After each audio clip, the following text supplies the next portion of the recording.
Okay, hello everyone, and welcome to the Leadership Excellence Podcast.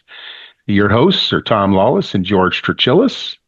Today, we're exploring a concept that defines the direction of every great organization, the True North values. These are the guiding principles that keep a company focused on what truly matters, no matter what the challenges or changes are that are ahead. When leaders and teams align their True North, decisions are clear, energy stays focused, and progress remains unstoppable. You know, George, I'm asked a lot on what are True North values. And they're just simply the company's guiding principles. They're fixed points that define its purpose, its direction, and integrity, and they act as a moral and operational compass, helping leaders and teams make decisions um, that keep them aligned with the organization's vision and mission. Tell me a little bit about what you've seen, what your history is with some True North values. Yeah, thanks for asking, Tom. Okay, so when I go into an organization, and I did this again with that aerospace company, we always list what's our mission, vision, and values. Like those are the three, that's the trifecta for organizational direction, right? Mission is why you exist. So why does this organization exist? I'm going to bring Toyota in as an example. Toyota exists to basically serve their customers, but how? And producing happiness for all is their latest. So producing happiness for all, that's their mission. And their vision is creating mobility for all. We'll get to the values right away, but I want people to know that the verb creating and the verb producing is critical. And this is what we also teach in the Harada method. Don't talk about like I want to or I will or even like I want this to happen. Use a verb as if it's in the present tense because that sets everybody's mind in the right direction. So people don't know that that verb in front of what they're doing, like producing and creating, that verb is 80% of the battle when you create your mission and your vision. Now let's talk about the values. So Toyota has two pillars basically in the Toyota Way 2001. One is, respect for people, and the other one is continuous improvement. Now, when I went to Japan, imagine cutting those pillars with a laser and looking at it from the top. Under respect for people, they have two values, teamwork and respect. Two values. And we get into it in a lot of detail, but I just want to say, simple to remember. Teamwork is not about just the team. It's about the individual as well, being like a player on the team, being challenged and moving up so that they can set the stage for others moving up. So that's one pillar cut in half. The other pillar, continuous improvement, has a key thing that will always be with Toyota. This is a principle. It's called Genchi Gembutsu. Going to Gemba, going and watching and observing and making sure you've got it down. And then you got a Kaizen mind and then challenge. Those are the three values that Toyota has under continuous improvement. So when I went to Japan, they made it really clear. These are our five values. Today, they got the Toyota Way 2020. There's 10 different values, but they're all around really those five. One I really like is create room to grow. And they have a picture of a cup being right side up. So it's kind of interesting, creating room to grow. So whatever your values are in your company, you want to list them. I suggest keeping it to a small number, like 5, 7 odd numbers.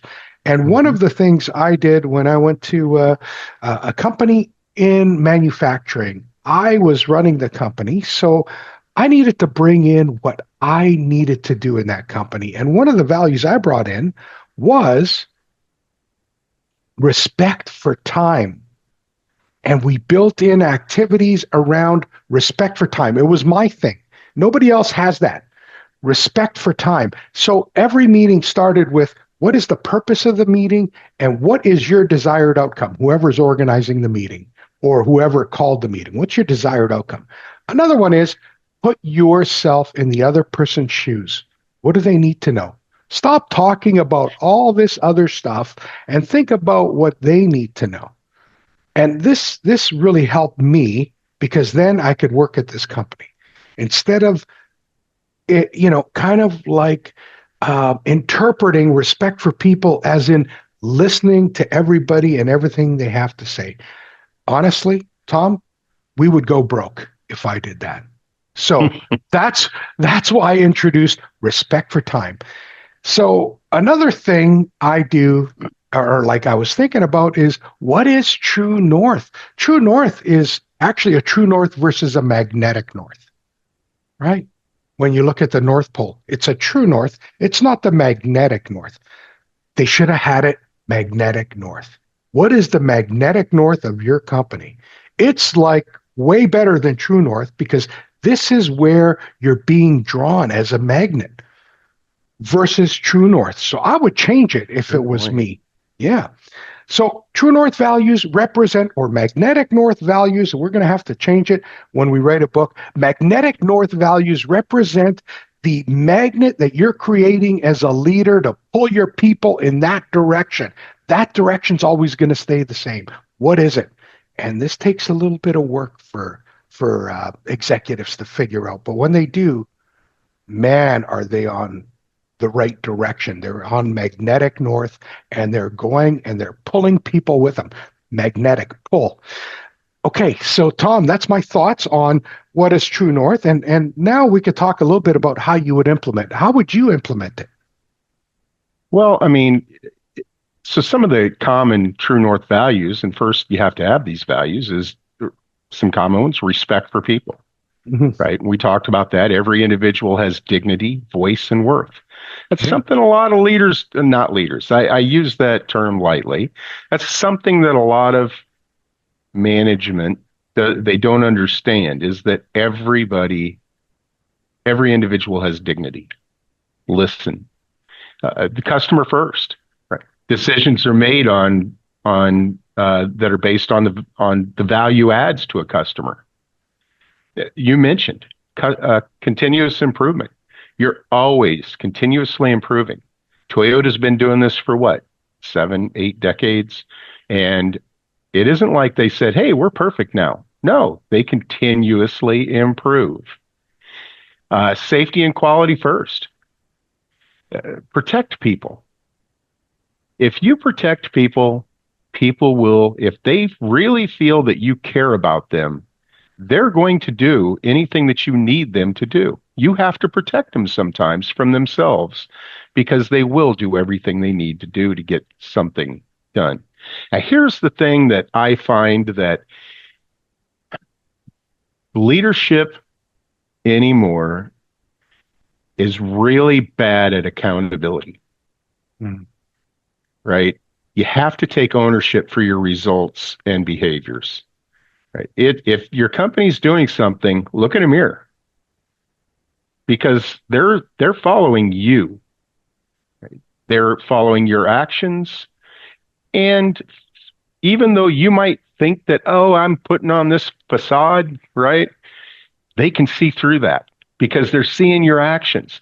You also mentioned going to the floor, right? Going to the Gemba. Don't just say that, hey, I'm going to get the Gemba. Do it. I've seen so many. I used to look. There was a plant manager once that said, "Yeah, I go to the Gemba once a week." I asked, "Okay, so how many times are you going to a meeting and you walk by that plant door, and you have 5 minutes, and you elect to walk right by that door? You don't have to spend a lot of time out there. Go out there and see what's going on. Talk to people." If you ask your operators or you ask your people what needs to improve and you take the walls down so they're not afraid to say something, they'll tell you. You may not always like what they're going to tell you, but they'll tell you. An example of something like this is um, Alan Mullally with Ford Motor Company, and he took over in 2006, and the company was hemorrhaging billions of dollars, right? His true north, it was pretty simple. Working together always works. Pretty simple. He made leaders share problems with the workforce in weekly meetings, and he created a culture of accountability instead of fear. This is something that this isn't new. Taking fear out of everything, it's not new. It's not a new concept. Heck, Deming said that what in the 40s or 50s. It's like, come on. And with his leadership, they didn't take government bailout funds. Ford didn't, right? Um, so really, the lesson there is that True North gives people confidence to tell the truth and solve real problems instead of hiding them. So first, like you mentioned, you define what your True North means. What do we stand for? No matter what do we stand for? And then you turn your values into daily behaviors. Mhm. So, it could be respect for people, continuous improvement, and then align, and we've talked about this, align your goals and decisions to those values. And then lead by example. And this is key. Like I mentioned, Mhm. people are always watching. What did Shingo say? Something to the effect of, "What are they doing when your back's turned?" Something like that. Yeah. Um, it's not when you're watching them; it's when you're not watching people. What are they doing? What are they saying?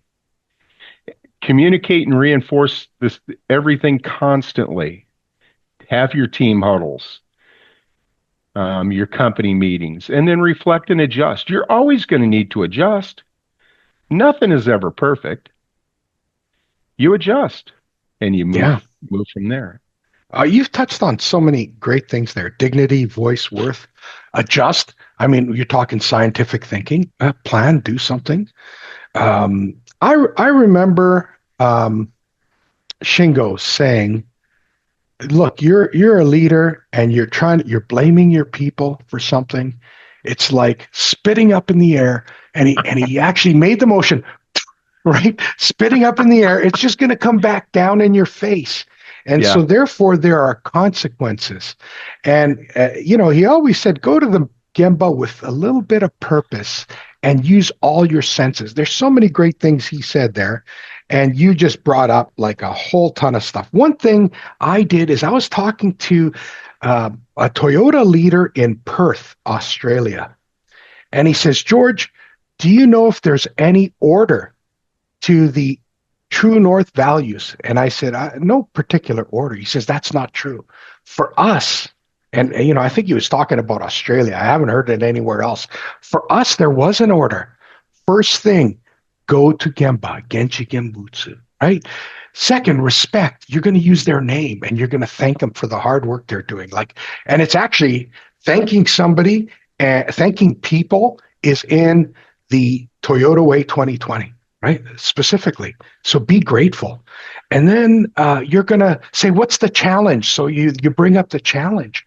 What's the challenge you're working on? You're trying to get X number of units out in a day, or what's that challenge?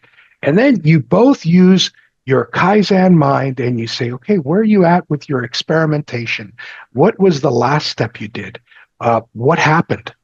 Good. What did you learn? What's the next step? What do you expect to happen? All scientific thinking.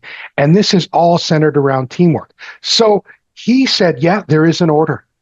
And it's great if you can make a story happen with your core values. So do it. One of the things you got to remember is if you're going to respect people, look at your workforce. Look at the languages they speak. That company, manufacturing company, there was a lot of Filipino people there.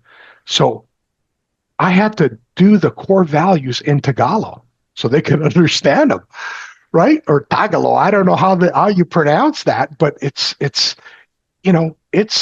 something you got to think about is how are you going to Hmm. connect with your people? So this is like a wonderful exercise. First the why, then the what, then the how is what they used to say. But in this case, your mission, vision, and values are the trifecta here for you to get down in one exercise. Mission, why you're doing it. What you're doing is your vision, and the values is so important. They're the principles that guide your decision making every day towards the direction, the vision that you're trying to get to. Tom, do you have anything else to add? No, no, no, no. Okay, You all said it right. so well. You Did said it so well, I? and it's funny when you mentioned Shingo on some of this. I remember somebody asking him once, something about how do you know what's going on the floor? Do your supervisors and managers, how do they report up to you? And he made it was kind of funny because he made he acted like he was walking and he goes, I walk down and I Yeah. talk. And Yeah. what did he say? He goes, small mouth, big eyes, big ears. Right. Small mouth, Right? big eyes, big ears. Yeah. Those are words to live by. Yeah. Yeah. Yeah. And he was asked about technology too. How do we do this? How do we Oh, get he says you walk out there and open up your eyes, and he has his hands like by his eyes, like flashing. yeah. Yeah, close your mouth and open up your ears like Dumbo. He was very clear just through his facial expressions on what you needed to do as a leader. It was Yeah. like pretty amazing. And his key was get out there, go to where the action is, go to Gemba. He never put the word Yes. the. He always was go to Gemba. And Yeah. so many of our leaders still call me today and they say, George, remember go to Gemba? And I'm Yeah. going, absolutely. I'll never forget Ritsu Shingo, the son of Shigeo Shingo. It's just Yeah. amazing guy. He was. All right. Next week's topic. So we covered a little bit of the True North values. What's next? Commit to self development. As a leader, if you're not doing this, you might as well shut the door on your business right now. Save yourself some money. Stop pouring money in. Shut the door. Put a closure sign for sale or whatever. Commit to self development. We are going to be talking about this next week. Tom Lawless and George Trachilis on your Leadership Excellence podcast. See you then. Thank you.